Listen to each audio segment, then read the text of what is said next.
Boston is older than the nation it helped shape. Long before skyscrapers, subways, and busy roads, this city lived a quieter life made of wood, fire, and patience. In the 1700s, Boston was a small but important colonial town, built by hand and powered by routine. People here woke with the sun, worked with their bodies, and rested when darkness returned. History often remembers Boston for big moments, but tonight we begin with something much smaller and far more human. We begin with the city asleep. Welcome. You are not here to rush, you are here to slow down. Welcome to 1700s Boston, a place without alarms, engines, or glowing lights. A place where nights were truly dark and mornings arrived quietly. As this story unfolds, let your breathing ease and your thoughts soften. Imagine yourself walking gently into the past, not as a visitor, but as someone who belongs there. It is before dawn, long before sunrise. Boston is asleep.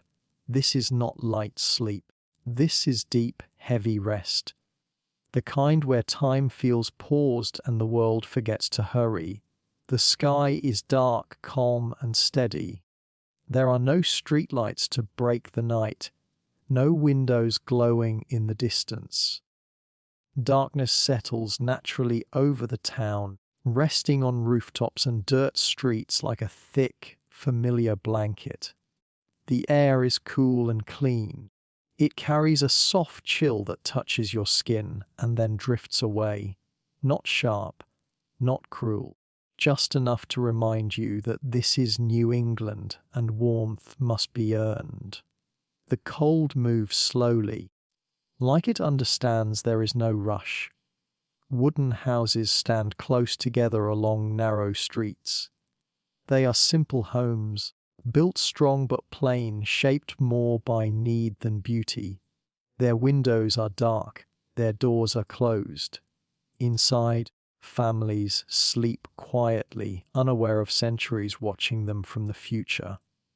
There is no city noise, no wheels turning, no voices calling, no distant hum. Silence fills the space so completely that it almost feels alive. If you listen carefully, you hear the soft movement of air as a gentle breeze passes through the town. It slides between houses, fences, and barrels left outside overnight. It sounds like a slow breath, steady and calm. Thin lines of smoke rise from a few chimneys, drifting upward into the dark sky. Someone kept a fire alive through the night. Fire is not decoration here. It is warmth, cooking, and survival. The smoke moves lazily, as if it knows it has all the time in the world. The smell of burned wood fills the air. Dry, simple, and honest. No perfume, no polish, just life doing what it must. Inside the homes, families sleep close together. Rooms are small. Beds are basic. Heavy blankets cover tired bodies. Space is shared because warmth matters more than comfort. Privacy is a luxury few can afford, especially in winter. Someone shifts in their sleep, someone coughs softly. Even these sounds feel careful, like they do not want to disturb the quiet surrounding them. The night feels respected here. Outside, the streets are empty.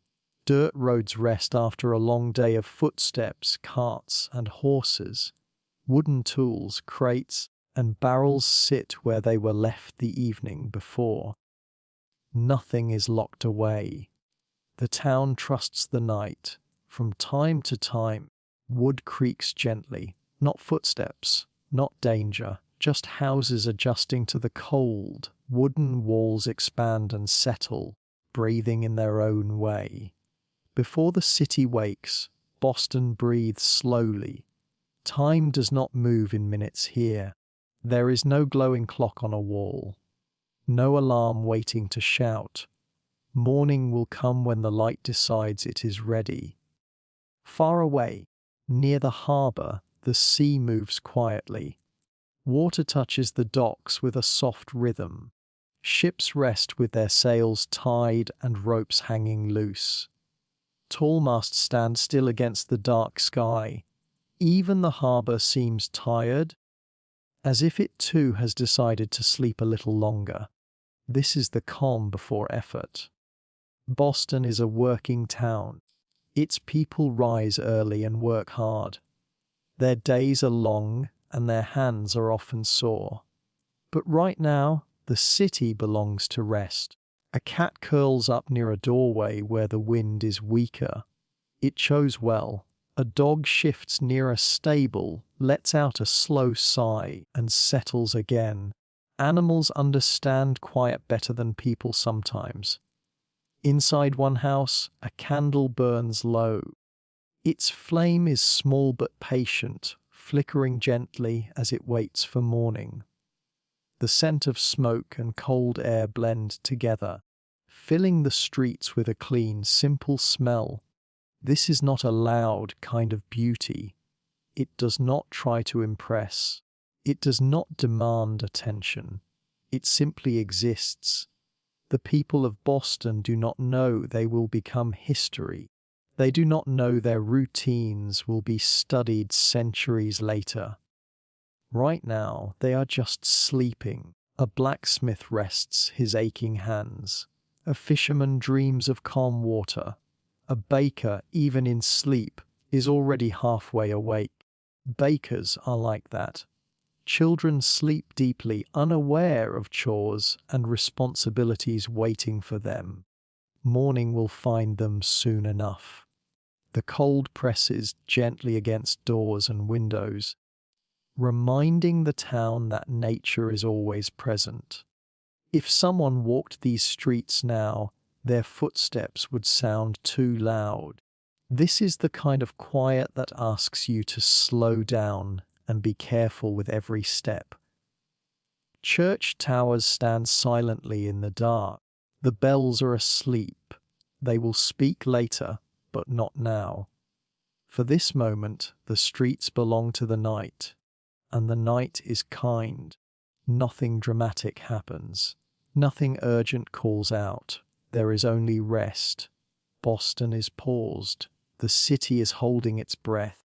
Before the city wakes, Boston breathes slowly, and for a little while longer, everything remains still, cold, quiet, and peacefully asleep. Morning does not arrive suddenly in 1700s Boston. It does not crash in. It does not announce itself loudly. It tiptoes. The darkness begins to loosen its grip, slowly and politely. The sky is still dark, but it is no longer solid black. A faint, unsure light appears near the horizon, like the day is testing the water before stepping in. Boston is still mostly asleep, but the city is no longer completely quiet. The very first sound comes from somewhere behind a wooden house. A rooster clears his throat. He pauses, like he is thinking about it. Then he decides this moment is important and lets everyone know, loudly, with confidence, possibly too much confidence. That sound travels far in the quiet air. A few seconds later, another rooster answers. Then another. It is not organized. It is not polite. It is more like a conversation where everyone talks at once. But it works. The message is clear.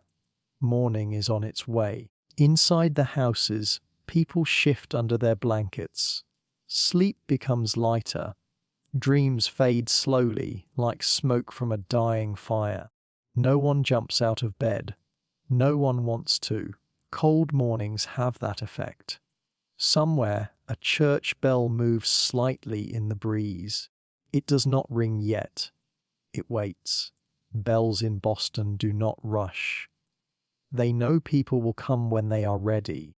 The air feels different now. Still cold but fresh.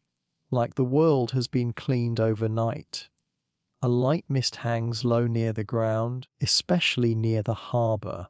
It moves gently, touching fences and doors before drifting away. Inside one house, a woman wakes first. She opens her eyes and stays still for a moment, listening. Roosters, wind, quiet. She knows it is time. She sits up slowly, careful not to wake the others just yet. Another house creaks as someone steps onto the floor. Bare feet meet cold wood. That wakes a person faster than any alarm ever could. There is a small pause, maybe a sigh, and then movement continues. Candles begin to glow inside a few windows. Soft light flickers against the glass. Not bright. Just enough to see hands and faces. Fire needs attention now. Cold mornings mean work starts early. A door opens somewhere down the street. Wood complains loudly. Doors in the 1700s have strong opinions. Someone steps outside, pulls a coat tighter, and breathes out. You can see their breath in the air for a moment before it disappears. From a stable, a horse shifts and stomps once. Just once. Like it is saying, "Yes, I am awake too." Unfortunately, the streets slowly come back to life, one small sound at a time. A bucket is set down. Water sloshes gently. Firewood is stacked more carefully than it probably needs to be. Nothing is rushed. There is no schedule screaming in anyone's head. People know what needs to be done, and they do it in the same order every morning. The smell of smoke grows stronger as fires are fed again. Wood crackles softly.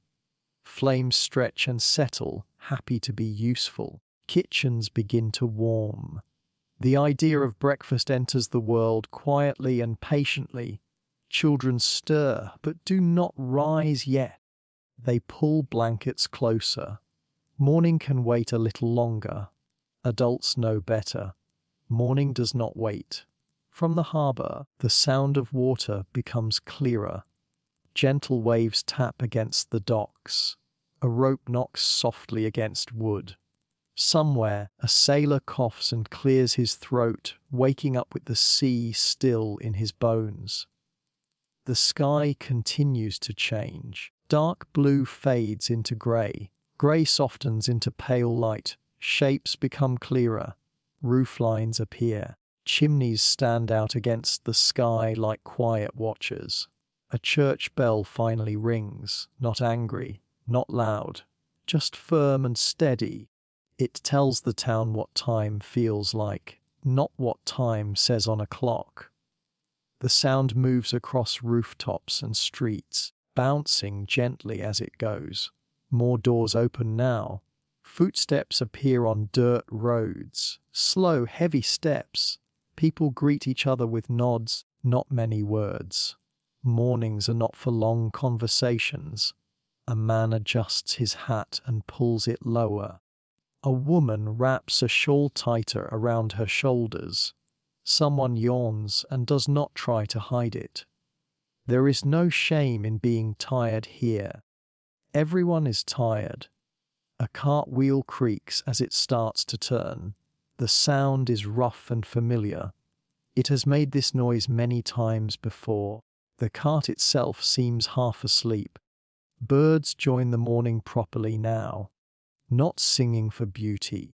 Singing because that is what they do when the light returns. Their sounds mix with the roosters, the bells, and the movement of people. Boston is waking up.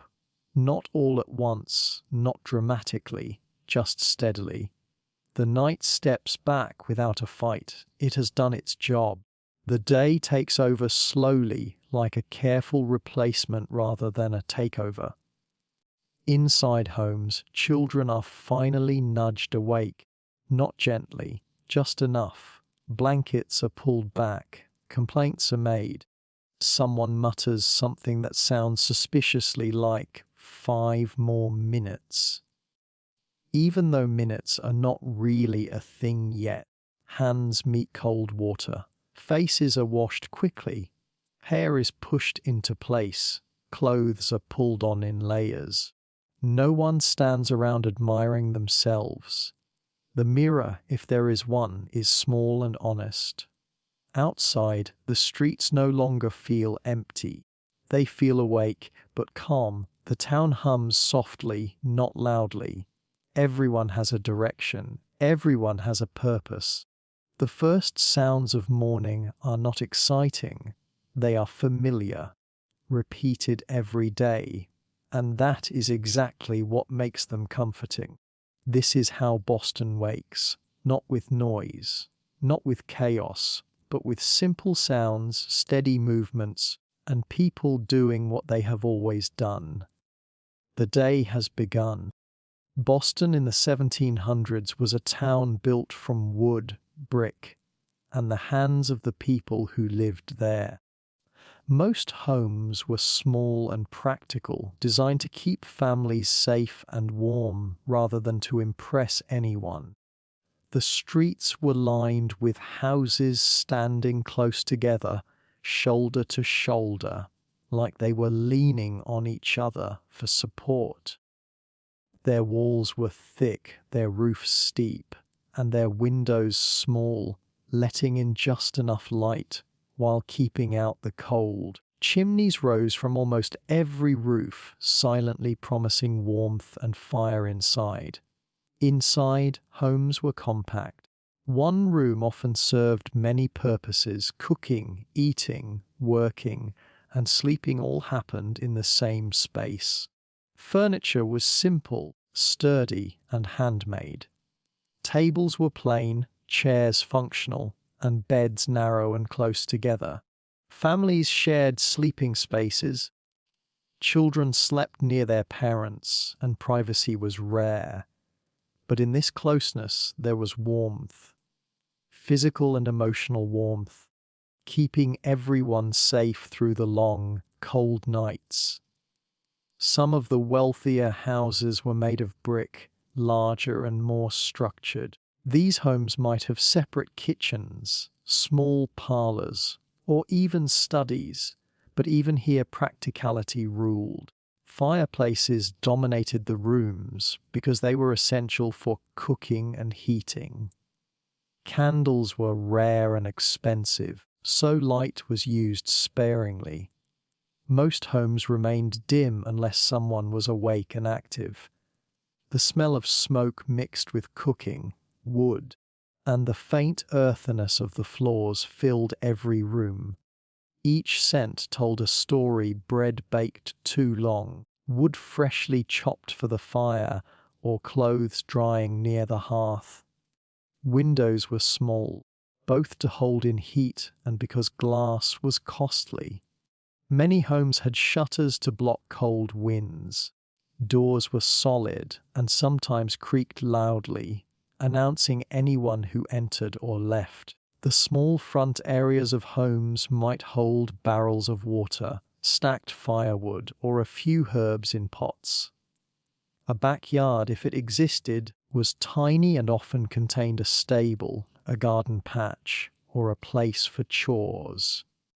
Every inch of space was used thoughtfully. Life inside these homes followed rhythm and routine. Mornings were for preparing the day. Firewood had to be stacked, water drawn, and meals started. Afternoons were often for work, whether in the home, at a workshop, or running errands in the town. Evenings belonged to family, stories, and quiet rest by the fire. The home was more than shelter. It was the center of life, a place for learning, working, and connecting. Even in their simplicity, these homes were full of life. Children ran in small rooms, finding games among furniture and shadows. Families shared quiet laughter and stories, sometimes whispered to avoid disturbing neighbors. Every scratch on the floorboards, every burned edge on a table, and every faded wall spoke of a life lived fully with effort, care, and persistence. Homes in 1700s Boston were practical, resilient, and alive with human presence. They were safe havens, workplaces, and gathering places all at once. Through their walls, you can almost hear the slow, steady heartbeat of the city, persistent, patient, and quietly alive. In these spaces, even the smallest details, the smell of wood smoke, the crackle of a fire, the soft footfalls of children, reveal a life of routine, warmth, and shared human experience. Morning in 1700s Boston is gentle, but it does not wait for anyone. As the first light touches the rooftops, ordinary families begin their day quietly, almost automatically. There is no rush, no blaring alarm, no reminder from a phone. Just the small sounds of life nudging everyone awake. Fire crackles in a fireplace somewhere, and that alone seems to signal that the day has started. The smell of wood smoke drifts through the house, mingling with the faint aroma of yesterday's cooking, waking sleepy noses and coaxing bodies out of bed. Families stretch and yawn under heavy blankets, reluctant at first to leave the warmth of sleep. Children shift, mumble softly, and pull covers closer, while parents are already moving, careful not to disturb the little ones more than necessary. In many homes, mornings begin with the simplest of chores, tending the fire, stacking more wood, or carrying water from the nearest barrel. Every movement is deliberate and practiced.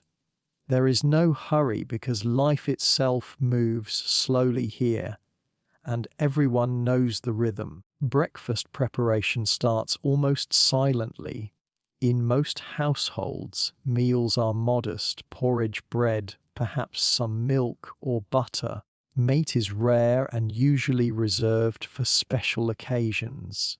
Someone scrapes the last bits of ash from the fireplace, lights a small fire for cooking, and sets a pot of water to warm.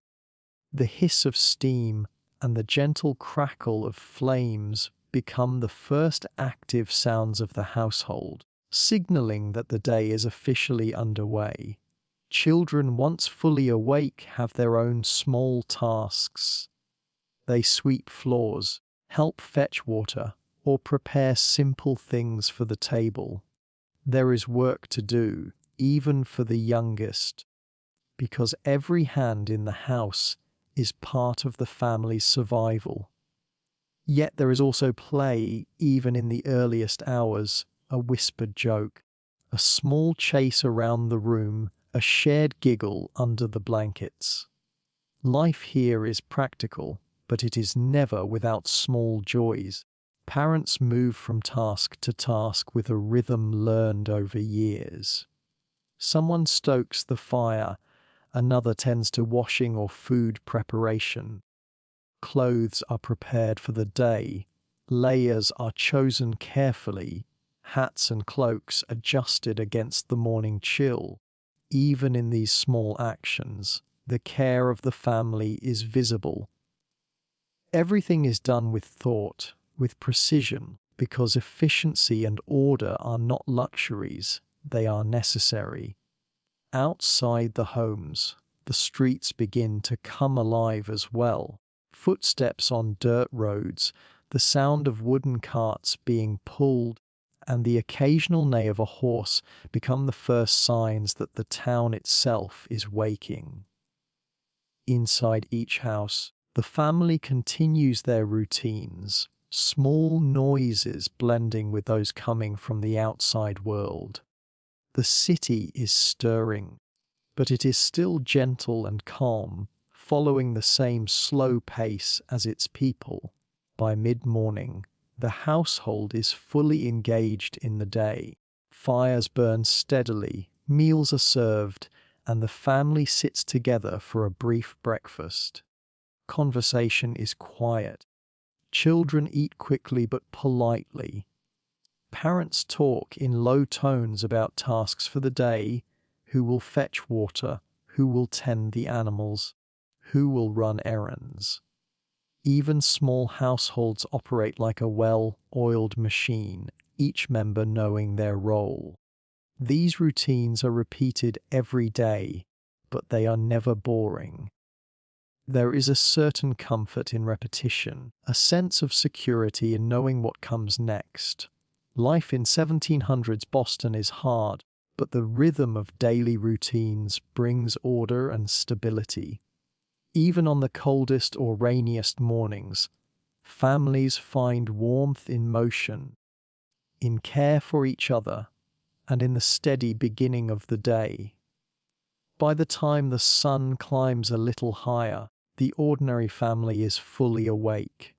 Tasks are underway, breakfast dishes are cleared, and the streets are noisier with the world outside. But within the home, the sense of calm achieved in the morning lingers, a reminder that life, even when full of work and responsibility, starts slowly, deliberately, and with care. Morning routines in Boston are simple, practical, and unhurried. They are the quiet foundation of each day, the heartbeat of ordinary families, and the very essence of a life lived closely with the natural rhythm of the world around them. Every fire stoked, every floor swept, every pot stirred, and every blanket folded is a small story of care, patience, and resilience.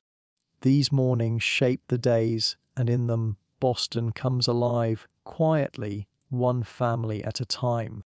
Breakfast in 1700s Boston is nothing like the rushed meals of today. There are no cereal boxes, coffee machines, or toast popping up automatically. Instead, breakfast is simple, practical, and carefully prepared, a quiet moment before the day fully begins. For ordinary families, it is the first real task of the day, fuel for hands that will work hard, for backs that will bend over chores, for minds that will plan another long day. The day often starts with porridge. Made from oats or corn, it is thick, warm, and filling. Some families add milk if they have it, or a little butter to soften the texture. Bread is common too, baked either the day before or in small hearth ovens that heat slowly. Fresh bread is a rare treat, and even a slightly hard loaf is prized. Eggs or cheese may appear if the family is lucky, but meat is usually reserved for special occasions, not everyday meals. The smell of cooking rises through the house. Smoke from the fire, the faint aroma of bread or porridge, and sometimes the sweet tang of molasses mix in the air. It is a smell that is comforting and familiar, waking sleepy noses and stirring appetites. Children, who are usually still rubbing their eyes, can smell it too, and they know that the day has officially begun. Breakfast is a quiet affair. Families gather around the table, not to chat loudly, but to eat and prepare themselves for what comes next. Cups of milk or small pieces of bread are passed, porridge bowls are ladled out, and hands move quickly but calmly. There is a rhythm to it, a practiced order that comes from doing the same thing every morning. Everyone has their place. The adults may sit at one side of the table, keeping an eye on the children as they eat. Older children help by fetching water, passing plates, or making sure the fire is kept steady. Young children eat quickly, often with a little coaxing. There is no sugar, sweetened cereal, no buttered toast to argue over, just food that keeps bodies warm and full. And sometimes, just sometimes, someone sneaks a bit of honey or molasses, a small reward that feels like a luxury in these simple mornings. Eating is not rushed, but it is purposeful. Hands and mouths move efficiently because there is work waiting outside the home. After breakfast, the kitchen must be cleaned, fires maintained, and children dressed for the day. Yet during these few moments, the family is together. There is warmth in the room beyond what the fire provides. The simple act of sharing a meal, of eating slowly in the company of those you care for, is a quiet comfort in a life that can be physically demanding. Some families may enjoy a little ritual with their breakfast. A few words of prayer, a glance at the day ahead, a reminder of chores or errands. Meals are functional, but they are also human. Even the plainest porridge can bring a sense of togetherness. Even the smallest slice of bread can symbolize care and preparation for the day to come. Outside, the streets are waking as well, but inside these homes, breakfast is the first true marker of life returning after the long night. Fires crackle, cups are emptied, and plates are cleaned. The smell of cooked food lingers, following everyone as they move to their tasks. It is a smell that stays in memory, a smell that whispers of stability, effort, and the slow, deliberate rhythm of colonial life. Breakfast in colonial Boston is about more than hunger. It is about readiness, connection, and the beginning of a day structured around work, family, and survival. Every meal tells a story of hands that will work hard, of a family bound together by shared routine, of life measured not in hours and minutes, but in warmth, effort, and the calm rise of the day. By the time the meal is over, everyone is ready to face the morning. Fires are maintained, bread crumbs swept away, and dishes set aside. The simple act of eating breakfast has prepared the family, not just physically, but mentally and emotionally for what lies ahead. In these moments, ordinary families of Boston show resilience, patience, and quiet care, the true heart of daily life in the 1700s. In 1700s Boston, getting dressed was more than a simple act. It was a careful ritual shaped by the weather, work, and social expectations. Every layer of clothing served a purpose. Unlike today, people did not have closets full of options. Each garment was valuable, often handmade, and designed to last. Mornings began with the slow, deliberate process of preparing oneself for the day ahead. The first challenge was warmth. Winters in Boston were cold, and even spring mornings could bite. Layers were necessary. People wore long shirts or shifts made of linen, topped with woolen jackets or waistcoats. Cloaks, shawls, and scarves were added for extra protection against the chill. Hats were essential, not just for fashion, but for keeping heads warm and shielding faces from wind and frost. Children often wore the same heavy clothing adults did, hand-me-downs passed down until they were threadbare. Getting ready was quiet but methodical. Hands worked quickly yet carefully, smoothing out wrinkles, tying laces, and adjusting layers so movement would be possible without losing warmth. Buttons were not always easy to manage, and laces could tangle. One wrong move might mean starting over or dealing with a stubborn sleeve for several frustrating minutes. But this was normal. Patience was part of daily life. Shoes were sturdy and functional, often made of leather. Some had to be tugged on and tied tightly, others slipped on with practice. In many homes, shoes were kept for outdoors only, preserving warmth and longevity. Socks or woolen stockings protected feet inside, providing a soft layer between the skin and cold floorboards. The act of dressing also reinforced roles within the household. Women might begin their own day while also preparing children's clothes, brushing small hands and tucking hems, making sure everyone was ready for chores or school. Men adjusted coats and waistcoats, ensuring pockets held tools or other necessities. Even small details mattered: a belt tightened just right, a hat positioned carefully, sleeves rolled up for work. Each adjustment was a preparation for labor, for the streets, for daily life. As people dressed, they became more awake. The process itself was part of the morning's rhythm. Fires crackled in the background, giving warmth and light. Candles flickered in darker corners. Smoke and the faint scent of breakfast mingled with wool, linen, and leather, creating the unmistakable smell of an active home readying itself for the day. Children often struggled the most. Layers were cumbersome, buttons tricky, shoes tight. Mothers or older siblings helped patiently, sometimes with soft laughter at a stubborn sock or a misaligned collar. These small moments, though ordinary, brought families closer. Dressing was not just preparation, it was an early demonstration of care and cooperation.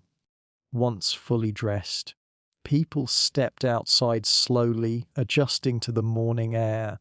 Coats wrapped tightly, hats low, hands tucked or holding tools or buckets. Their clothing announced not only who they were, child, parent, laborer, but also the life they lived. Practicality ruled over fashion. Everything was made to last and to serve a purpose. Dressing in colonial Boston was not just about appearance, it was about survival, readiness, and identity. Each morning, families transformed from sleeping figures under blankets to fully prepared members of a working town. Layer by layer, button by button, they stepped into their day, ready for labor, errands, and the rhythm of ordinary life. The process might seem slow to us now, but in these careful, deliberate movements, there was a quiet dignity. Clothing, warmth, and preparation were intertwined with care for oneself and for the household. In getting dressed, Boston's people were readying more than bodies. They were readying lives, routines, and the slow, steady heartbeat of a city about to awaken. As the morning grows brighter, Boston slowly stirs to life. The darkness retreats, leaving soft light that touches rooftops, chimneys, and the uneven dirt streets. The quiet of the early hours begins to give way to the first signs of movement. The town does not wake all at once. Instead, life returns in small, deliberate steps, like someone easing into a cold morning with careful caution. The first sounds on the streets are subtle. A horse shifts in its stall, stamping once or twice. A wooden cart creaks as it begins to roll down the street, its wheels uneven on the dirt road. The occasional cough or laugh drifts from an open window. Slowly, the streets start to feel occupied, but not crowded. There is rhythm here, not chaos. Boston wakes in stages, with each household adding to the growing hum of activity. Merchants unlock shop doors, the wood squeaking in greeting to the day. They sweep the front stoops and rearrange barrels, baskets, and crates to show the fresh goods of the morning. Smoke rises from chimneys as fires are stoked, and the faint smell of baking bread begins to reach neighbours. Each house, each shop, contributes a tiny thread to the larger fabric of the waking town. People appear slowly, dressed in layers that shield them from the chill. Children scurry along the streets, carrying small chores or running errands for their families. Adults walk steadily, hands tucked in cloaks or holding tools and buckets. Every movement is purposeful. No one hurries for the sake of speed. They move because work waits and tasks must be done. Yet even in this practicality, there is a quiet energy, a sense that the city is shaking off sleep and preparing for the day. Horses clop along the roads, some pulling small carts loaded with firewood, vegetables, or fish. The occasional cart collides softly with a barrel or stone, causing a brief flurry of movement and quiet apologies. These early noises are familiar and comforting to those awake. They mark time in a town without clocks for most people, signaling that labor and errands are underway. Markets start to fill with vendors laying out fresh produce, fish, and other goods. The sounds of calls and greetings are soft at first, growing louder as more people join the street. The town smells of earth, salt from the harbour, and the smoke of nearby hearths. Dogs bark lazily, cats stretch on window sills, and birds join the chorus with trills and calls. Every living thing seems to participate in this gentle awakening. Neighbours greet each other quietly, nodding or exchanging brief words. Conversation is calm, not hurried. Everyone knows their place in the day, their routine, and the unspoken rhythm of the street. There is a sense of shared purpose, a collective awareness that each person's work contributes to the life of the town. Even as the streets fill, there is room for observation and reflection. One can notice the architecture, the textures of wooden siding, the smoke rising from chimneys, the uneven stones and dirt beneath feet. Boston is alive, but it is alive slowly. Every creak, every shuffle, every whispered word adds to the feeling that the city itself is stretching and waking. The light grows, soft at first and then stronger, illuminating narrow alleys, open courtyards, and market stalls. Shadows shrink and move with the sun, changing the face of the streets hour by hour. People adjust to the light, shielding eyes or lifting hats, continuing their routines without pause. By mid-morning, Boston is no longer silent. The streets are a living tapestry of movement, work, and interaction. The town hums softly, full of energy, but it is never hurried or frantic. Every step, every sound, every motion is part of a deliberate and enduring rhythm, a reflection of the city's character and the people who live within it.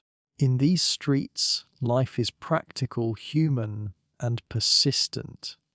Every person contributes a note to the quiet symphony of Boston awakening. The town is no longer asleep, yet it has not yet reached the full bustle of noon.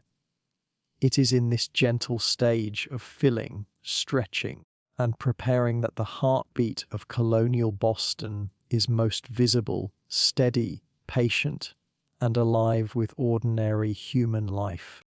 As Boston streets grow brighter and fuller, the rhythm of work slowly settles in. Life in the 1700s is defined by labor. There are no offices, no digital tools, no endless meetings. Every person contributes to the town's survival and growth through their hands, their skills, and their daily routines. Trades and professions shape the city as much as its streets and buildings. The morning is now alive with purpose. The blacksmith is often one of the first to begin. Fire is rekindled in the forge, and sparks fly as metal meets hammer. The heat is intense, and the air smells of iron and coal. Tools are ready, and the blacksmith's hands, callosed from years of labor, move with confidence and precision. Horseshoes are shaped, nails are forged, and repairs for tools, carts, and homes begin. The clang of hammer on metal carries down the street, a sound that signals work is underway. Nearby, the carpenter measures and saws wood. Boards are cut for furniture, repairs, or building structures. The saw teeth bite rhythmically into timber, creating a pattern of sound that mixes with the blacksmith's hammering. Dust rises and drifts lazily in the morning light. Carpentry is precise work, and every cut matters. Mistakes are costly because materials are valuable. Yet the process is familiar, almost meditative, as skilled hands transform raw wood into objects that will last for years. Bakers are already at work too, often starting before sunrise. The smell of fresh bread fills the air as ovens are stoked and dough is kneaded. Bakers move quickly but carefully, rolling, shaping, and placing loaves in the hearth. Bread is not just food, it is a daily ritual and a cornerstone of life in Boston. Villagers and townsfolk will soon come to purchase their morning loaves, and the baker's day is only beginning. Other trades contribute quietly, but just as importantly. Tailors work in small shops, cutting fabric and sewing clothing. Shoemakers hammer and stitch, producing boots and shoes for families and workers. Merchants arrange goods in market stalls, cleaning, weighing, and preparing them for sale. Even minor tasks, like mending a net for a fisherman or repairing a cartwheel, are crucial to keeping the town moving. Labor is not optional. Each trade fits into a network of dependence. The blacksmith provides tools for the carpenter, the baker feeds the laborers, and merchants connect producers with customers. Boston in the 1700s is a town of interwoven lives, and work is the thread that binds them. Everyone has a role, and every role matters. Apprentices and younger workers are common sights. Boys and girls are trained from a young age, learning the family trade or serving as helpers in shops. Their small hands and eager attention allow them to absorb skills that will carry them through life.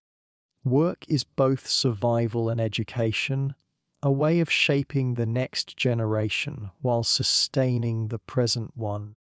The streets carry the sounds of this labor. Hammering, sawing, chopping, and clanging blend into a steady background hum. Conversations are practical orders, measurements, requests, and updates. People communicate efficiently, understanding each other through shared experience. There is pride in this work. It is honest and visible, leaving tangible results in the form of bread, furniture, tools, and clothes. Even the air carries the evidence of work. Smoke from fires, sawdust from carpentry, flour from bakeries, and leather from shoemakers mix in a layered scent that defines the city's morning.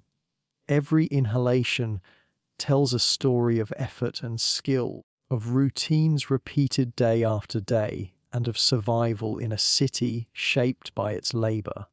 By mid-morning, Boston is fully awake. Tradespeople dominate the streets, shops are open, and the rhythm of work flows steadily. Life is not fast, but it is constant. Each task, whether big or small, contributes to the town's functioning. In this way, the city is a living organism, with trades and professions as its beating heart. Work in colonial Boston is more than a job, it is identity. It is pride, skill, and responsibility. Each hammer, brush, stitch, and loaf of bread reflects a life dedicated to craft and survival.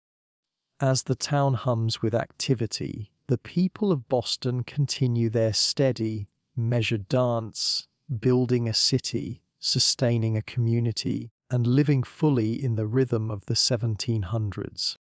The Boston Harbor is the lifeblood of the city in the 1700s. Long before factories, highways, or trains, the harbor connects the town to the world. Ships, docks, and sailors bring goods, news, and people from faraway lands. By mid-morning, as the streets hum with labor, and the smell of bread and smoke drifts from homes, the harbor becomes a stage of movement, commerce, and quiet adventure. Fishermen are among the first to arrive. Their small boats bob gently against the docks, tied with ropes frayed from constant use. Nets are checked, repaired, and prepared for the day ahead. The smell of salt water mixes with fish, wood, and tar from the ships. Some fishermen unload the catch from the previous day, while others prepare to push out into the harbor, oars and sails ready. Life here is physical and precise. Every motion matters, because a mistake could mean a lost catch or worse. Merchants are already inspecting ships and goods.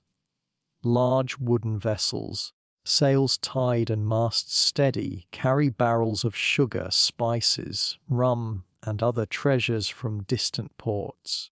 Dock hands haul crates with groans and careful calculation. The sound of wood scraping against stone, ropes tightening, and voices calling orders forms a chorus of work unique to the waterfront. The harbor is busy but never chaotic. Everyone has a role, and each role is clear. Tide and weather dictate much of life at the harbor. Sailors must adjust sails, push off at the right moment, and read the winds and currents with skill. The early morning fog can delay boats or hide obstacles, but the experienced men move with confidence, guided by years of knowledge. Even the smallest mistake can make a day's work longer or more dangerous. Life here is hard, but it is also steady and rewarding. The harbor is also a place of social interaction.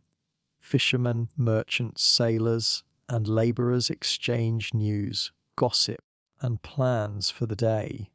A barrel of fish might be traded for flour or wood. A merchant might barter sugar for rum or tobacco. Children occasionally run along the docks, delivering messages or helping parents with small tasks, their laughter mingling with the cries of seabirds. The harbor is alive with commerce and human connection. Seagulls wheel overhead, squawking and diving for scraps. Their cries add to the symphony of water, wood, and labor. The smell of salt, fish, and tar is strong, carried on the wind into the streets beyond the docks. Boats creak and sway, ropes slap against posts, and waves lap gently against wooden pilings. Every sound, every motion contributes to the rhythm of daily life in Boston. Life at the harbor is not just about work, it is also about preparation. Ships are repaired, nets are dried, and goods are carefully stored. Sailors polish decks, check sails, and sharpen tools. Every task is small but vital, a piece of a larger system that sustains the city. The harbor is where Boston meets the wider world, and every action echoes far beyond the docks. by mid-morning, the harbour is fully awake. Small boats push off into the water, larger ships prepare to set sail, and dock workers continue to manage the constant flow of goods. Merchants tally inventories and discuss deals. Sailors whistle softly or call instructions. The sun reflects off the water, turning waves into sparkling diamonds and illuminating the town beyond. The harbour shapes Boston's life in ways both visible and subtle. It provides food, trade, and livelihood. It is a place of skill, resilience, and connection. Fishermen, sailors, merchants, and labourers all play their part in the delicate balance that keeps the city alive. Even in the early 1700s, the harbour is the pulse of Boston, a steady, tireless heartbeat that carries the town forward, day by day, tide by tide. At the harbour, work and life are inseparable. The water moves, the boats sway, and the city's people continue their labour, their routines, and their quiet conversations. Here, Boston is most connected to the world beyond, yet still deeply rooted in the rhythm of daily life.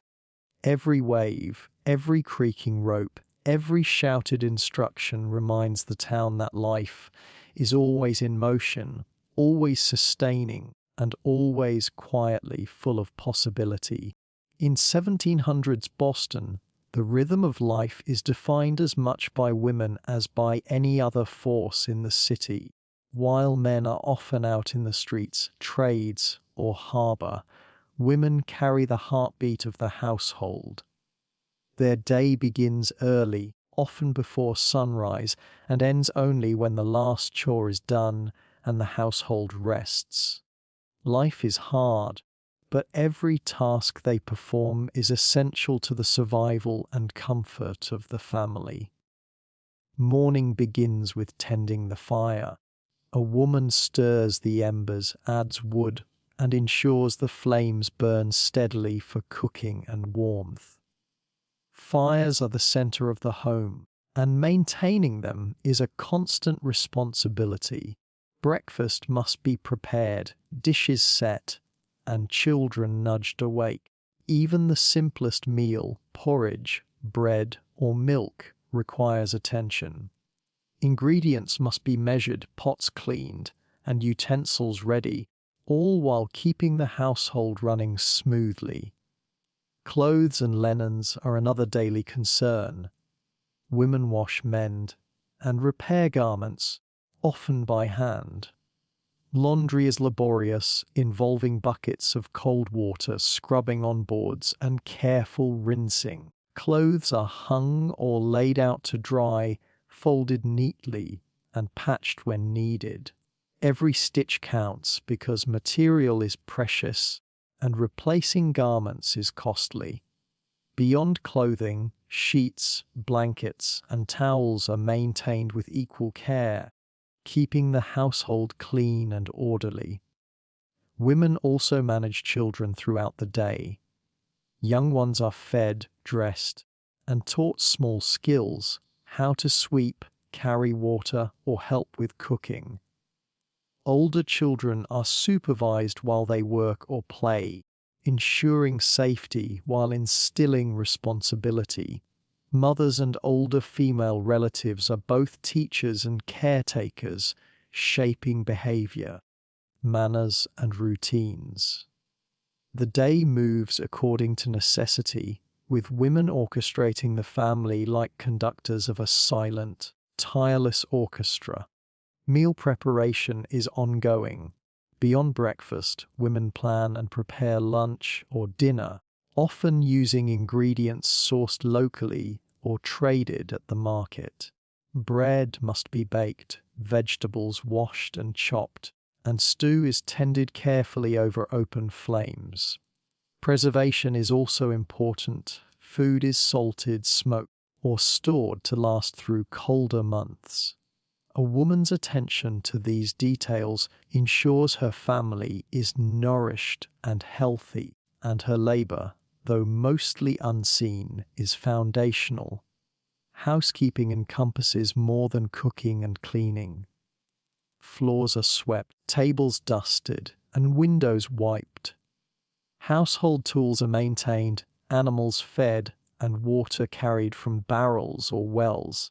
Even small details, like lighting candles or checking the fireplace before bed, are critical for daily life. Each task, no matter how menial it may seem, is vital to keeping the home functioning. Social responsibilities also fall to women. Visiting neighbors, offering help, or attending gatherings at church or the marketplace are part of the fabric of community life. Women maintain connections between households, ensure support is exchanged, and quietly keep the town's social fabric intact. Their work may not be loud, but it is indispensable. Despite the long hours and heavy labor, women find moments of quiet, small joys that keep their spirits alive. A child's laughter, a perfectly kneaded loaf of bread, or a freshly mended shirt provides satisfaction and a sense of accomplishment. These small victories are celebrated quietly, often with a smile or a whispered word to themselves. By late morning and into the afternoon, the home is alive with motion. Fires burn, water is carried, meals attended, children move from task to task, and every corner of the household requires attention. Women orchestrate all this activity seamlessly, making sure that life continues smoothly even when the day is full of challenges. Women's daily responsibilities in Boston are a mix of labor, care, and management. They are the unseen hands that maintain the household, nurture the family, and ensure survival in a city built on routine, trade, and community.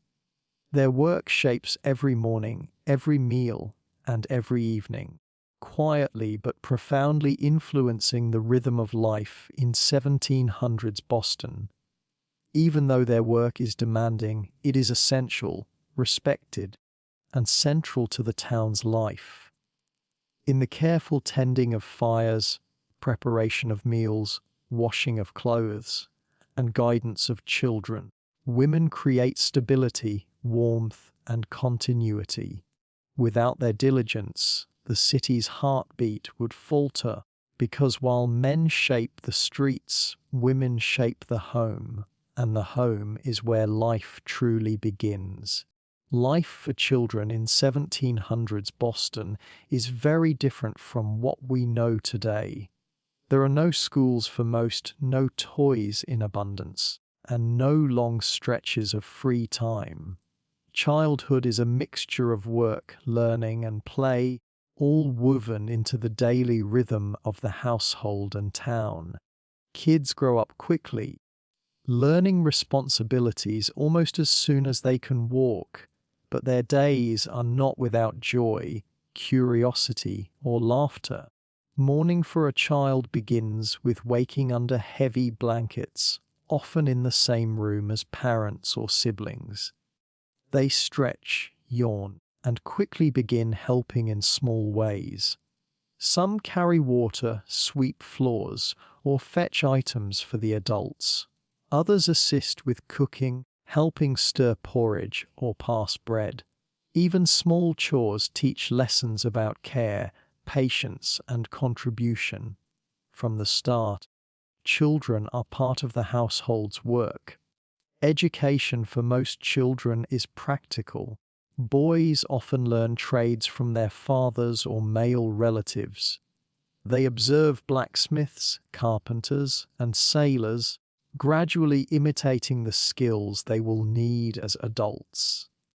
Girls learn household skills from mothers or older sisters, including cooking, cleaning, mending, and childcare. Formal schooling is rare, mostly reserved for the wealthy or those with access to small community schools. Reading, writing, and arithmetic are taught sparingly, often at home, alongside lessons about manners, morality, and religion.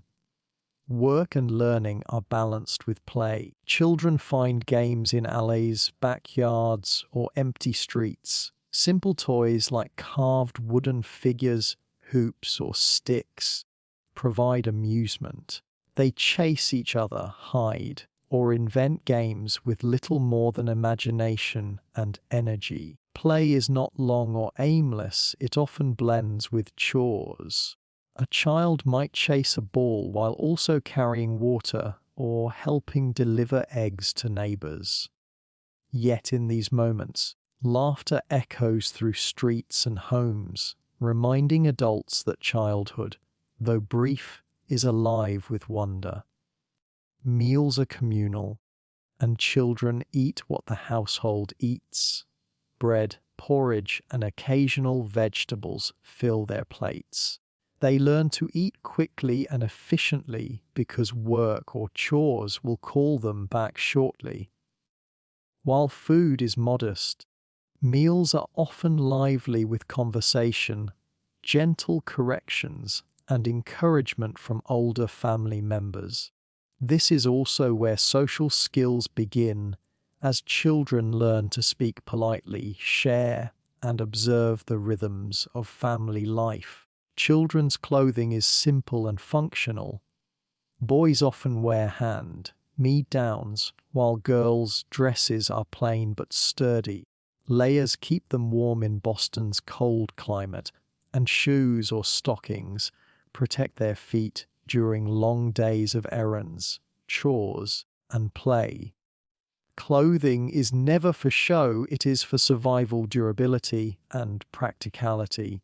Even so, children take pride in their garments, in small ways adjusting collars or smoothing hems. Health and safety are constant concerns. Children must navigate streets where carts and horses move, carry water or firewood without injury, and avoid sharp tools or hot ovens. Mothers and older siblings supervise carefully, teaching caution while encouraging independence. Mistakes are learning opportunities, not just punishments, because survival and skill building are inseparable in these young lives. Religious and moral education is also a significant part of childhood. Attendance at church is frequent, and lessons of morality, patience, and obedience are woven into daily life. Stories, prayers, and simple guidance shape children's understanding of their place in the family, community, and the wider world. Respect, duty, and hard work are instilled early and often. By mid-morning, children are fully immersed in the rhythm of the town. Some run errands to markets or neighbors. Others assist at home with chores or apprenticeships. Play continues in brief bursts between work, teaching lessons about cooperation, creativity, and energy management. Even in hardship, these moments bring joy, curiosity, and growth. Children in 1700s Boston grow up fast, learning survival, responsibility, and the skills needed for adulthood.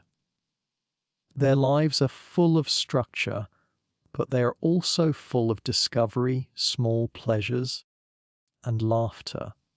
They are shaped by the routines of their families, the demands of the town, and the rhythm of the city itself. Childhood is short, but it is active, purposeful, and deeply intertwined with the life of Boston. In every street, home, and harbor, children leave traces of energy, curiosity, and learning. They are helpers, learners, and participants in the daily heartbeat of the city.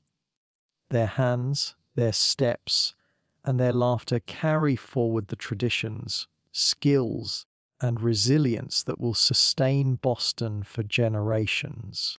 In 1700s Boston, the market is the center of daily life. Unlike today's supermarkets, the market is a lively, open-air place where people come not only to buy and sell goods, but also to exchange news, gossip, and stories. By mid-morning, after homes have stirred and streets begun to fill, the market hums with activity. It is where the town meets itself, where work, trade, and social life intersect. Vendors set up their stalls with careful attention. Baskets of vegetables, barrels of salted fish, and crates of fresh fruit are arranged neatly, sometimes stacked high to catch the eye. Bakers bring warm bread and pastries, their aroma spilling into the surrounding streets.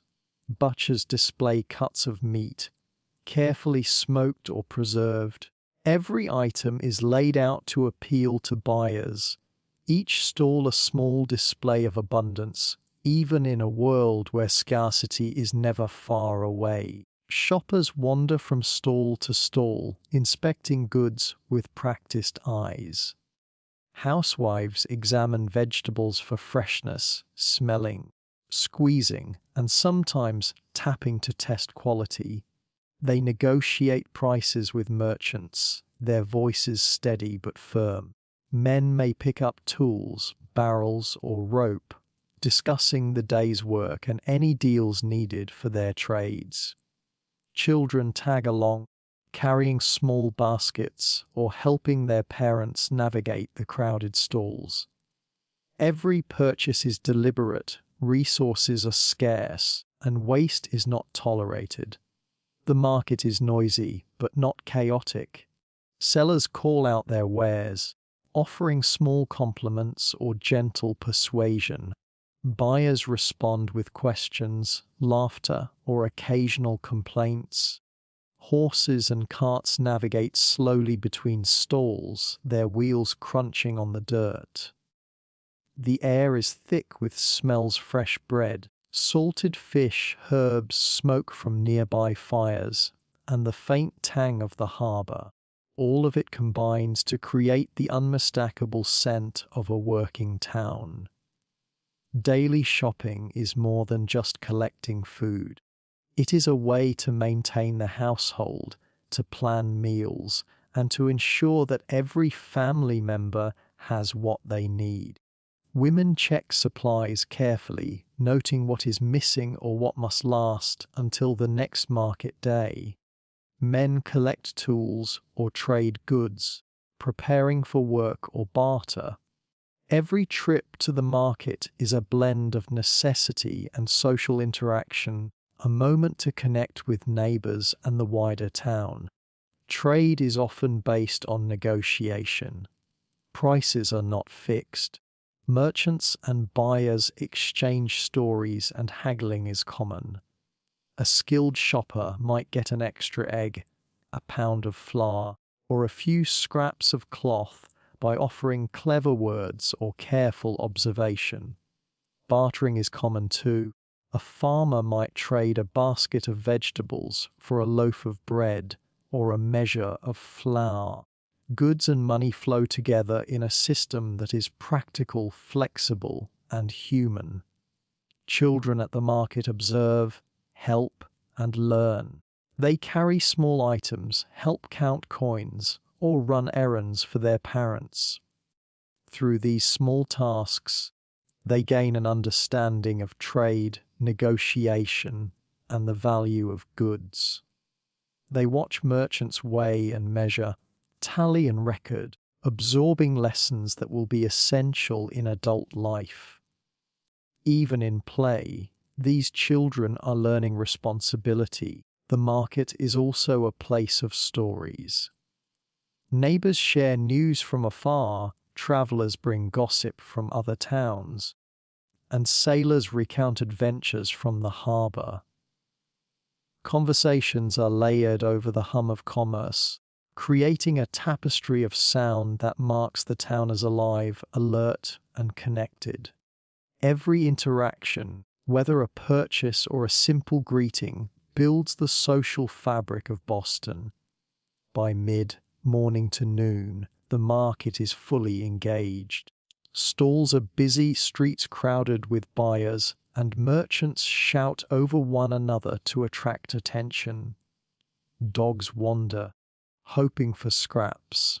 Children run briefly between families, occasionally laughing or stopping to watch a demonstration of trade skill. It is bustling, but in a controlled, familiar way, a rhythm the town knows well.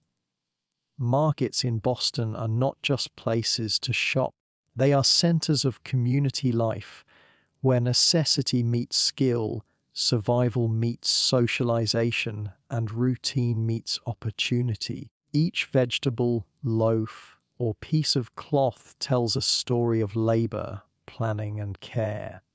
Through these daily interactions, the town functions, thrives, and maintains the quiet, steady pulse of life in colonial Boston. By the end of the morning, homes are stocked, children are learning, and adults are ready for the afternoon's work. The market has fulfilled its purpose, feeding the town, connecting its people, and keeping life in motion.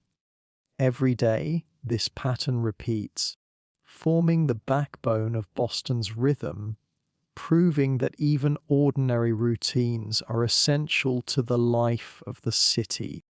Religion is at the heart of daily life in 1700s Boston. For most families, church is not just a place to pray, it is a center of community, a guide for morality, and a rhythm that structures both work and rest. The town moves according to its beliefs as much as it does to the rising sun, and from morning to evening, the presence of faith is felt in homes, streets, and marketplaces alike. The day of worship begins quietly for most families. Even on ordinary days, prayers are offered in homes, often in hushed tones before the fire. Men, women, and children gather in simple rooms, kneeling or bowing, sometimes repeating memorized passages or reciting blessings. Candles flicker in the corners, casting soft light on faces still waking from sleep. These small rituals connect the family to a larger spiritual order, reminding them of their place in the world and their responsibilities to one another. Sundays are more elaborate. Families dress in their best clothing, plain, modest, and often layered for warmth, and make their way to the meeting house. Streets fill slowly as congregants walk, many with children in tow, others carrying small offerings or reading materials. The meeting house itself is unassuming, built from wood or brick, with a simple steeple pointing skyward. Inside, the smell of wood, candle smoke, and damp coats mixes, creating a sense of anticipation and reverence. Church services are long by today's standards, often lasting several hours. Sermons dominate, delivered with solemnity and passion by ministers who speak on morality, sin, virtue, and the guidance of God. Congregants listen intently, nodding or murmuring quietly at familiar phrases. Children are present, learning early the lessons of Scripture, discipline, and community expectation. The spoken word is the main source of religious education, and it shapes behavior, conversation, and even daily routines. Religious life extends beyond formal services. Families follow moral guidance throughout the week, adjusting behavior, work, and social interactions according to faith. Charity, honesty, and diligence are highly valued, and social norms often reflect religious expectations. Neighbors help one another in line with these teachings, whether by sharing food, assisting with chores, or supporting the sick. Life is intertwined with faith, creating a social fabric strengthened by shared belief. Women play a central role in nurturing religious practice within the household. They ensure children memorize prayers and verses, remind adults of Sabbath rules, and teach moral lessons through example. Men, while often engaged in work outside the home, also participate actively, particularly in matters of moral teaching, church governance, and public life. The rhythm of religious observance shapes the day, the week, and even the year, guiding decisions, celebrations, and routines. Even outside the meeting house, religion permeates life. Bells mark the hours, calling attention to prayer, work, or reflection. Families pause briefly to recite verses or blessings before meals. Special holidays are observed with reverence and ritual, from Thanksgiving to commemorations of historical or biblical events. Each act, no matter how small, reinforces the moral and spiritual order of the community. Church life is also social. People meet neighbors, exchange news, and maintain connections. Religious gatherings reinforce bonds, ensure accountability, and provide a shared framework for understanding the world. Even sermons, though solemn, spark conversation, debate, and reflection long after congregants return home. Faith is practical as well as spiritual. It is guidance, structure, and community all in one. In Boston, religion is inseparable from daily life. It shapes the workday, influences social interactions, and guides moral conduct. Children grow up learning not only skills and trades, but also prayers, stories, and values. Adults live according to teachings that balance labor with reflection, discipline with compassion. Every bell, every prayer, every sermon strengthens the rhythm of life in the city. Church life in 1700s Boston is more than ritual. It is the backbone of the town's culture. It provides order, meaning, and connection. It reminds families why they work, how they treat each other, and what they value most.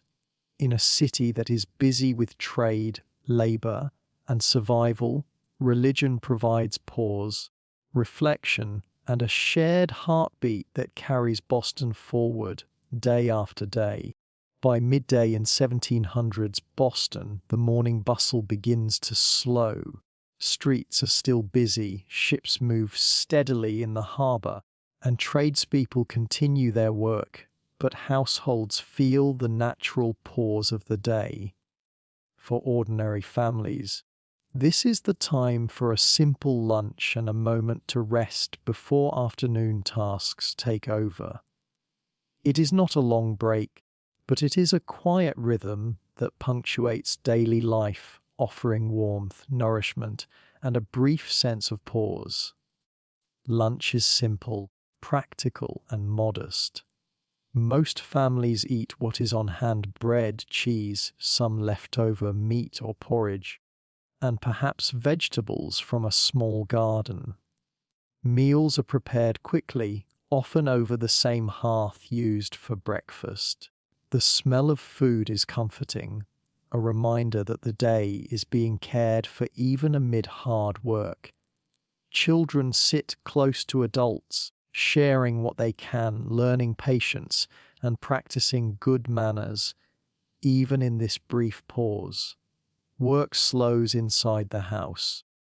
Women might take a moment to rest after morning chores, sweeping, washing, or tending fires, though there is rarely complete stillness. A fire needs attention, water may need refilling, and children often require supervision. Even so, there is a subtle easing, a chance to pause and breathe. Men who are home briefly remove coats, rest hands, or eat quietly, sharing the moment with family before heading back to the streets or trades. Outside, the town moves at a steadier, quieter pace. The streets feel less frantic than in early morning. Merchants take a breath between customers. Sailors pause to adjust sails or untangle ropes, and laborers wipe sweat from their brows. The harbor hums with the rhythm of routine rather than rush. Even the animals, horses, chickens, dogs, seem to sense the natural lull in human activity. Lunch itself is often functional. Bread is torn by hand, cheese is sliced, and drinks like water, small ale, or milk are shared. Meals are eaten quickly but with attention. Families gather around tables or simple benches, eating in a calm, quiet manner. Conversation is soft, often about plans for the afternoon or tasks already completed. This short pause is practical. It refuels bodies for the continued work ahead. Children, though restless, learn the value of routine during midday. Some continue small tasks even while eating, carrying water, tidying utensils, or helping younger siblings. Others take a brief moment to rest, leaning against walls or benches, savoring the simple meal. In these moments, play, learning, and work intersect subtly, shaping the child's understanding of responsibility and daily rhythm. The midday pause is also a moment for reflection. Adults may glance at the streets, noticing weather changes, deliveries, or preparations for the next task. Women might check garden patches or gather herbs for later meals. Even small observations, like the shifting wind, the movement of ships, or the chatter in the marketplace, become part of the household's awareness. Life is practical, but it is never devoid of attention to detail. After lunch, dishes are washed, fires are adjusted, and preparations for the afternoon begin. This simple meal, though brief and modest, is essential. It provides strength, sustenance, and continuity. In a time when resources are carefully managed and every moment is connected to labor, this pause offers a subtle but vital relief. Midday rest and lunch in Colonial Boston are quiet anchors in a busy day. They are small moments of warmth and comfort, a chance to refuel physically and mentally, and an opportunity to reinforce family bonds. Even amid the relentless rhythm of work, these simple routines create stability, teaching patience, care, and the subtle joys of everyday life. In the soft lull of midday, the city seems to exhale. Fires crackle gently, families gather around simple meals, and the hum of work slows, if only for a short while. It is a small, peaceful interlude, but it is essential, a reminder that even in hard labor, life finds moments of calm, nourishment, and quiet connection. As the sun climbs higher in the sky, Boston moves from the quiet lull of midday into the steady rhythm of afternoon work. The city never truly slows down, but this part of the day carries a different energy, less of the fresh, gentle beginnings of morning, and more of the determined focus that comes from knowing tasks must be completed before nightfall. Every household, shop, and street hums with activity as the townspeople dive back into labor, chores, and errands. In homes, women return to a cycle of practical work. Fires are stoked again, meals are prepared, and dishes from the simple midday lunch are cleaned and put away. Laundry or mending continues where it left off, and floors are swept or dusted to maintain cleanliness. Younger children are kept busy helping fetch water, tidy rooms, or watch over even younger siblings. In every corner, attention to detail is constant. Every chore, no matter how small, is essential to keeping the household running smoothly. Men and older boys take to streets and workshops with renewed focus. Blacksmiths continue shaping metal, hammer ringing against anvil. Carpenters measure and saw, adjusting pieces for homes, furniture, or tools. Merchants refill stalls, weigh goods, and greet incoming customers with practiced words. Sailors and labourers at the harbour repair nets, secure cargo, or guide small boats in and out of the docks.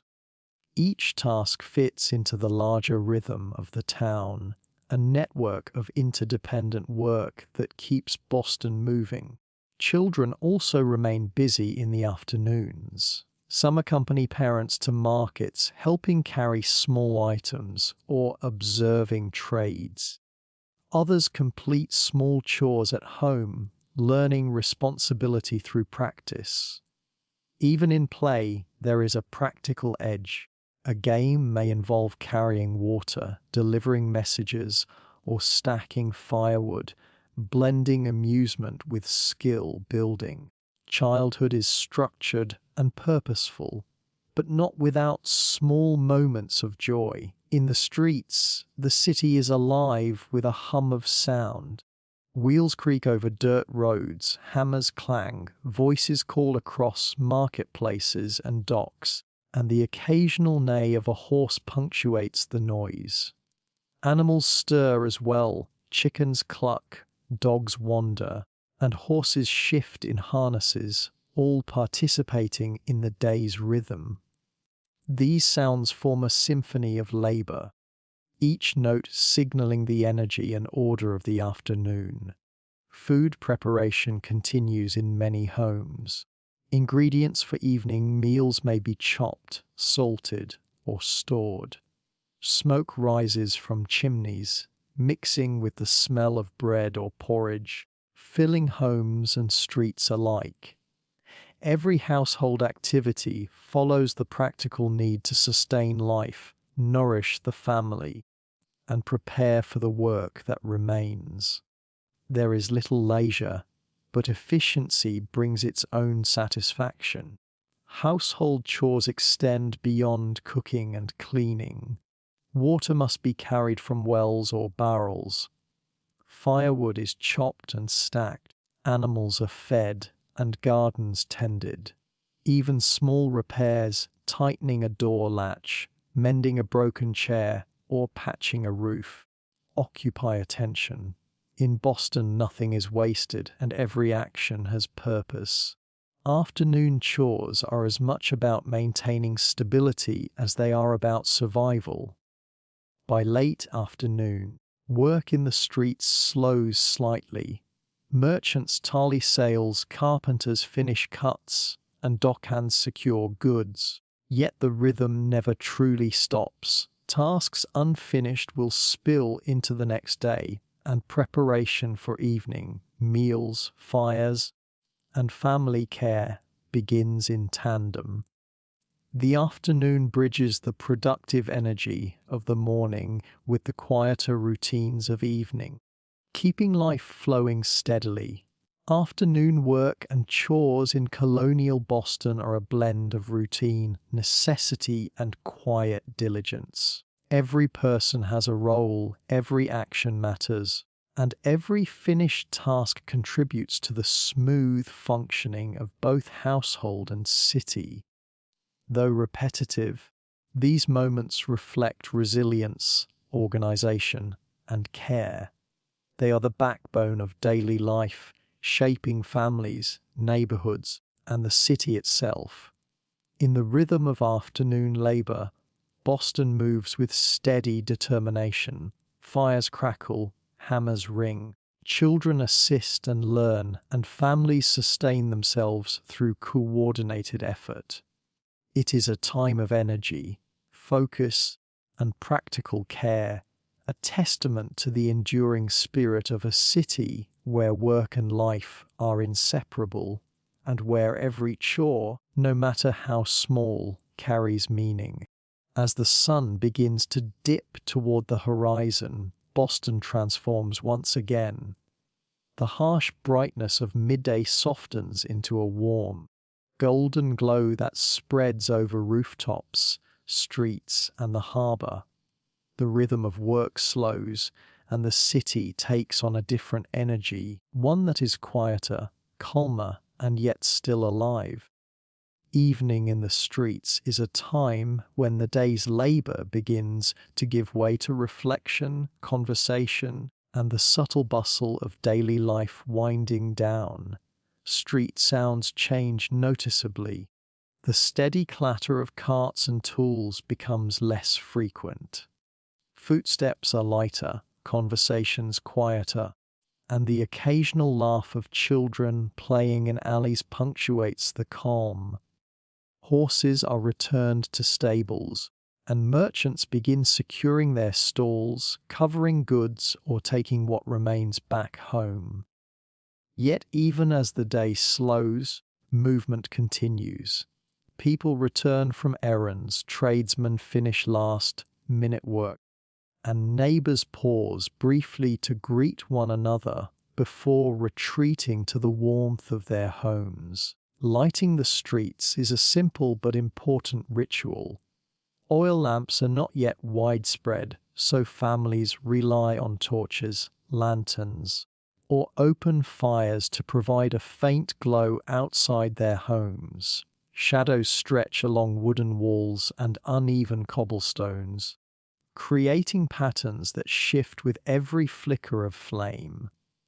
The effect is both practical and enchanting, turning familiar streets into something intimate and mysterious, a quiet stage for the evening's routines. Children linger outdoors longer than adults, their play slower and less frantic. Some chase one another, some balance on fence rails, and others simply watch the changing light over rooftops and alleyways. Their laughter, soft and playful, blends with the evening breeze, carrying across streets and hinting at the fleeting joys of a long day. Even as darkness creeps in, life on the streets is vibrant in small, human ways. Women finish chores at home, but may step outside briefly to exchange words with neighbors or to call children in from the alleys. Men return from work or trade, carrying the day's tools or supplies. Conversations often touch on the day's successes, small grievances, or news from other parts of the city.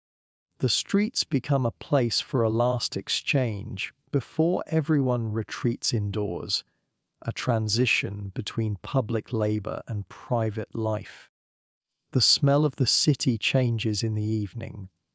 Smoke from fireplaces grows stronger as families prepare their evening fires, mixing with the lingering scents of bread, stew, and the salty harbor air.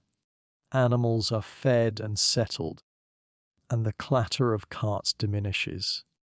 The air carries a quiet satisfaction, the scent of work done, of homes prepared, and of life continuing steadily despite the challenges of the day. Evening in Boston is also a time for reflection. People pause to watch the harbor glimmer under the soft light, notice the angles of rooftops and chimneys, or simply listen to the quieter hum of the town. It is a moment to breathe, to observe, and to appreciate the rhythm of daily life. Though the day is not yet over, a sense of completion and calm settles over the streets. By nightfall, most streets are emptied. The last pedestrians hurry home, carts are stowed, and lanterns flicker in windows. Yet the impression of evening remains, a city alive with history, routine, and human presence. Every step taken, every conversation whispered, and every footfall echoes the steady pulse of Boston, a reminder that even as darkness falls, life continues, quietly, steadily, and purposefully. Evening in the streets of Colonial Boston is more than the end of the day. It is a gentle transition, a blend of work completed, small joys observed, and preparation for rest. The city breathes slowly now, carrying its inhabitants toward the calm of home, the warmth of firelight, and the quiet reflection that frames each day.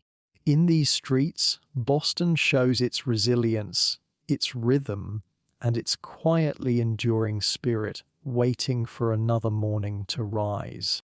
As the day winds down in 1700s Boston, families gather around the hearth once more. Dinner is more than a meal. It is the anchor of the evening, a time for rest, conversation, and connection after hours of labor, errands, and learning. Unlike the hurried breakfasts or modest midday meals, dinner is often the heart of the household, where the day's work is reflected upon, stories are shared, and warmth fills both body and spirit. Preparation begins in the late afternoon. Fires are rekindled, pots stirred, and ingredients brought together. Stews bubble slowly over the flames, bread is sliced, and sometimes salted or smoked meat is added for flavor. Vegetables, often harvested from home gardens, are washed and chopped with care. The smell of cooking drifts through the house, mingling with the faint chill of evening air, signaling that the family will soon gather. Children, if not helping directly, hover nearby, curious, hungry, and ready for the communal moment. Seating arrangements are simple. Families sit together around a table, a bench, or even near the hearth. There is no rush. Meals are taken slowly, with attention to both the food and each other. Conversation is low and reflective. Adults might discuss the day's work, plans for tomorrow, or news from neighbors. Children listen, ask questions, and sometimes share small stories of their day. These conversations, though ordinary, teach manners, patience, and the rhythm of social life. Food itself is modest but nourishing. Porridge, bread, vegetables, and occasionally meat fill plates. Butter, cheese, or small portions of preserved fruit might appear if available. Drinking water, milk, or a weak ale accompanies the meal. Portions are practical, enough to satisfy hunger and provide energy for the evening and the next day. There is an unspoken understanding that nothing is wasted, and that every bite carries effort from farm, garden, or laborer. The evening meal is also a time for learning and reflection. Children are taught to give thanks, to speak politely, and to observe the routines and responsibilities of family life. Older siblings often guide younger ones, helping them pour drinks, pass bread, or understand family rules. Through these small rituals, children absorb lessons about care, diligence, and social connection, while adults reinforce values that shape the household. After eating, chores continue briefly. Dishes are cleaned, fires tended, and leftover food stored carefully. The household settles into a slower pace. Children may finish small tasks or prepare for bed, while adults catch up on mending, planning, or writing letters. Even in these quiet moments, the structure of daily life is evident. Work, care, and preparation are continuous, but they are balanced with pauses for connection and reflection. Dinner is not just functional, it is also comforting. The warmth of the fire, the smell of food, and the presence of family provide a sense of security. In a world where daily life is physically demanding and often unpredictable, These moments of togetherness are vital. Laughter may bubble softly, stories may be repeated, and small jokes shared, making the evening more than sustenance. It becomes the emotional heart of the home. As the meal ends and the household prepares for the night, the rhythm of family life continues to guide the day. Children are guided to bed, parents review plans for tomorrow, and the fire is maintained for warmth and light. Dinner and family time serve as a bridge between the labor of the day and the rest of night, reinforcing both routine and connection. In 1700s Boston, dinner is the day's anchor. It nourishes, teaches, and binds families together. Beyond the practical necessity of food, it carries warmth, care, and shared experience. In these evening moments, households reflect, prepare, and rest, sustaining not only bodies, but the quiet pulse of life that runs through every home, street, and neighborhood in the city.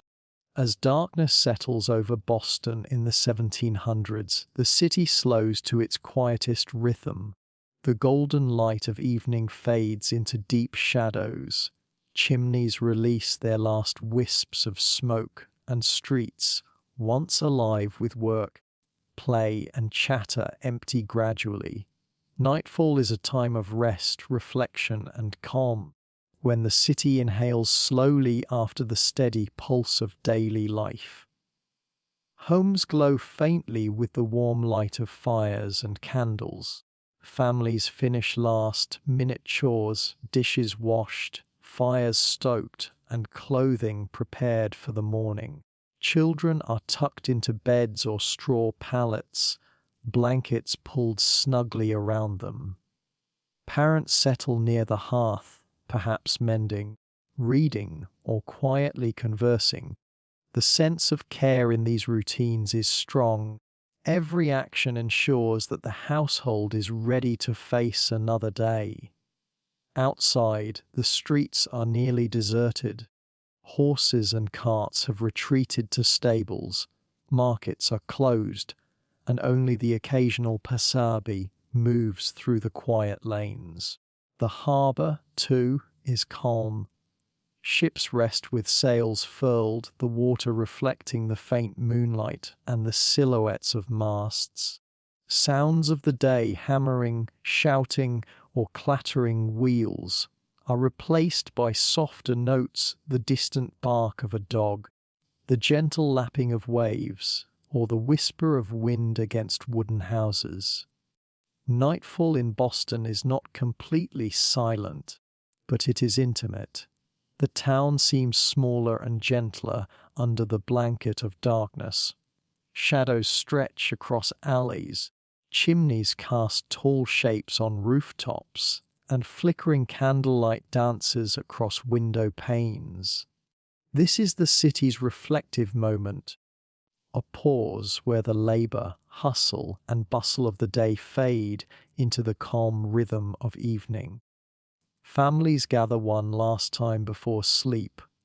Conversations are low and reflective, sharing small stories, planning the next day, or offering quiet words of reassurance. Children may whisper secrets or recount small adventures of the day. Adults speak softly about chores completed, work still to do, or news from neighbors. Even in these small exchanges, the continuity of life is clear. The routines of labor, care, and connection are preparing the household for tomorrow. Religious reflection often marks the close of day. A prayer, a verse, or a simple act of gratitude connects families to their faith, their values, and their community. These moments remind inhabitants of the moral and spiritual framework that shapes their lives, reinforcing lessons taught and learned throughout the day. It is a quiet reassurance, a grounding rhythm before rest. The city's smells at night are gentle and familiar. Smoke from fires, faint traces of bread or stew, and the salt from the harbour mingle in the cool night air. The scent of wet earth, wooden streets, and straw mats adds texture to the quiet, creating a sensory tapestry that is uniquely Boston. Even in darkness, the city is alive, not with movement, but with memory, warmth, and lingering traces of the day's labour. As people settle fully into their beds, the city breathes slowly. Windows are closed against the chill, doors are latched, and lanterns extinguished. The heartbeat of the town continues quietly. Beneath the surface, in the creaking of wood, the sigh of wind, and the distant sound of waves. Life in Boston pauses, yet the rhythms of family, labour, and community are ready to resume with the next sunrise. Nightfall over Boston is more than the end of a day. It is a reflection of life itself. The city rests, families connect, and the hard work of the day leaves behind warmth, satisfaction, and continuity. In the darkness, there is safety, calm, and a gentle reminder that, come morning, Boston will awaken once again, alive with the same steady pulse of life, labour, and quiet resilience that has defined it for generations. The city sleeps under a blanket of stars, the harbour rests in silence, and the streets wait patiently for the sun to rise again. In these quiet hours, Boston demonstrates a rhythm that is enduring, human, and deeply connected to the lives of the people who call it home. As night deepens over Boston, families begin the final rituals of their day, preparing for sleep. Life in the 1700s doesn't come with soft mattresses, warm heaters, or quiet bedrooms like we have today. People sleep in simple beds, straw pallets, or shared rooms, but even in modest circumstances, the routines before rest are deliberate, comforting, and practical. The first task is tending the fire. The hearth provides the last warmth of the evening, but it must be managed carefully. Too strong, and the room becomes too hot, too weak, and the chill creeps in overnight. Women or older children add small pieces of wood, adjust embers, and sometimes cover coals with ash to keep them smouldering safely until morning. The glow of the fire is soft, casting flickering shadows that dance along walls and ceilings, creating a calming rhythm that signals the end of the day. Families wash up as best they can. Water is carried from wells or stored barrels, and hands, faces, and sometimes feet are cleaned before settling into bed. Children are guided gently through the routine, clothing adjusted, beds made, blankets spread evenly. Simple rituals repeated daily provide structure and comfort. Even small actions, like brushing hair or folding a shirt, reinforce the sense that the day is complete and the household is cared for. Children are tucked into beds or pallets. Parents smooth blankets, adjust pillows or simple cloth supports, and offer soft words of reassurance. Some families might say a short prayer or recite a verse before sleep. The quiet murmurs, gentle guidance, and final touches create a sense of safety and warmth. In the 1700s, night can be unpredictable, so preparation isn't just comfort, it is a subtle act of protection. Adults have their own routines. Fires are checked once more, lanterns extinguished or covered, and doors and windows secured against cold and wind. The day's tools, clothes, and supplies are arranged for the morning, creating a sense of order that allows the mind to rest. Even small tasks, like repairing a torn garment or storing leftover food, are part of this preparation. It is a practical reflection of the rhythm of life, work, care, and rest intertwined seamlessly. The city outside is quiet now. Only distant footsteps, the occasional dog bark, or the gentle lapping of harbour waters breaks the stillness. The streets are empty, markets closed, and ships rest quietly in the harbour. This external calm mirrors the interior quiet of homes, reinforcing a shared sense of safety and continuity.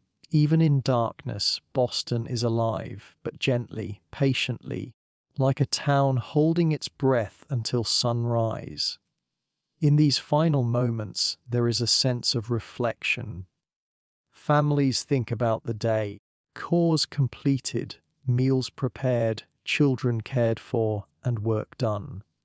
Mistakes or challenges are tucked away, lessons are quietly absorbed, and gratitude, however simple, is felt for warmth, food, and togetherness. The mind unwinds alongside the body, readying itself for sleep and the next day's rhythm.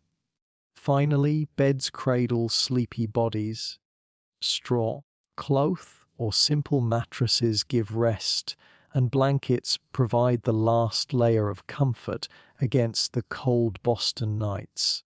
Children drift into sleep first, often dreaming of small adventures, errands, or the fleeting joys of the day.